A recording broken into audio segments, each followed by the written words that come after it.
Hi, നമുക്കിന്നിവിടെ ഒരു beef roast തയ്യാറാക്കുന്നത് എങ്ങനെയാണെന്ന് നോക്കാം. ഇത് ഞാൻ 1 കിലോ ബീഫ് വേവിച്ച് വെച്ചതാണ്.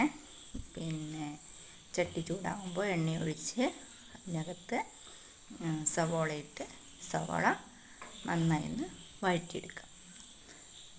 സവോള വഴണ്ട് വരുമ്പോഴേക്കും നമുക്ക് അതിനകത്ത് കുറച്ച് ഉപ്പ്, കുറച്ച് മഞ്ഞൾപ്പൊടി ഇട്ട് നന്നായിട്ട് ഒന്നും കൂടി ഒന്ന് വഴറ്റാം. പിന്നെ നമ്മൾ ബീഫിനകത്ത് ഇഞ്ചിയും പച്ചമുളകും വെളുത്തുള്ളിയും ചതച്ചത് ചേർത്തു. അത് ചേർത്ത് നന്നായിട്ട് ഒന്നിളക്കി അത് നന്നായിട്ടൊന്ന് വഴണ്ട് വരുമ്പോഴേക്കും നമ്മൾ കുറച്ച് പെരിഞ്ചീരകം ചേർത്ത് കൊടുത്തിട്ടുണ്ട്. 2 സ്പൂണ് പെരിഞ്ചീരകം ചേർത്ത് കൊടുത്തിട്ടുണ്ട്. പെരിഞ്ചീരകം ചേർത്ത് നന്നായി ഒന്ന് ഇളക്കിയതിന് ശേഷം നമുക്ക് ഒരു തക്കാളിയും അതിനകത്തിട്ട് നന്നായിട്ട് വഴറ്റി ഒരു തണ്ട് കറിവേപ്പിലയും ഇട്ട് അത് നന്നായി വഴണ്ട് വരുമ്പോഴേക്കും നമുക്കതൊരു പാത്രത്തിലേക്ക് ചൂടാറാൻ പകുതി മാറ്റി വെച്ചിട്ടുണ്ട് നമ്മളെ. അതെന്തിനാന്ന് വെച്ചാൽ നമുക്കത് അരച്ചെടുക്കണേ.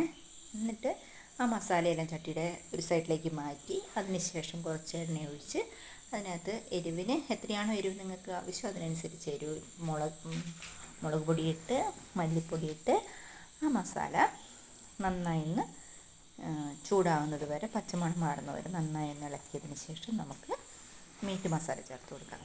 മീറ്റ് മസാലയും ചേർത്ത് അത് നന്നായിട്ടൊന്ന് വഴണ്ട് വരുമ്പോൾ നമുക്ക് നമ്മൾ വേവിച്ച് വെച്ചിരിക്കുന്ന ബീഫ്, അതായത് മഞ്ഞൾപ്പൊടി, ഉപ്പ്, മുളക് പൊടി ഇത്രയും ചേർത്താണ് നമ്മൾ വേവിച്ച് വെച്ചിരിക്കുന്നത്. അപ്പോൾ അതിനകത്ത് നമ്മൾ കുരുമുളക് പൊടി ചേർത്തു. അതിന് ശേഷം ഈ വേവിച്ച ബീഫ് ഇട്ട് നന്നായി നമുക്കതൊന്ന് മിക്സ് ചെയ്തെടുക്കാം. നന്നായിട്ട് അത് ഇളക്കി അതൊന്ന് ചൂടായി വന്ന് മസാലയെല്ലാം അതിനകത്ത് പിടിച്ച് വരുമ്പോഴേക്കും നമ്മൾ നേരത്തെ മാറ്റി വെച്ചിരുന്ന സവോള വഴറ്റി വെച്ചില്ലേ, ആ സവോളയൊന്ന് അരച്ച് നമ്മൾ ഈ ബീഫിനകത്ത് ചേർത്ത് കൊടുക്കുവാനേ. ബീഫിനകത്ത് ചേർത്ത് കൊടുത്ത് അത് നല്ലോണം ഒന്ന് ഇളക്കി അത് ആ ഗ്രേവി എല്ലാം ആ ബീഫിനകത്ത് പിടിക്കുന്നത് വരെ ഒന്ന് തിളയ്ക്കുന്നത് വരെ ഇരിക്കണേ. നന്നായിട്ടൊന്ന് ഗ്രേവി തിളച്ച് വരുമ്പോഴേക്കും കറിവേപ്പിലയും മല്ലിയിലയും കുരുമുളകും പച്ച വെളിച്ചെണ്ണയും നനച്ച് എടുത്താൽ നമ്മുടെ ബീഫ് കറി ഇവിടെ റെഡിയായി. അടുത്ത വീഡിയോയിലൂടെ വീണ്ടും നമുക്ക് കാണാം.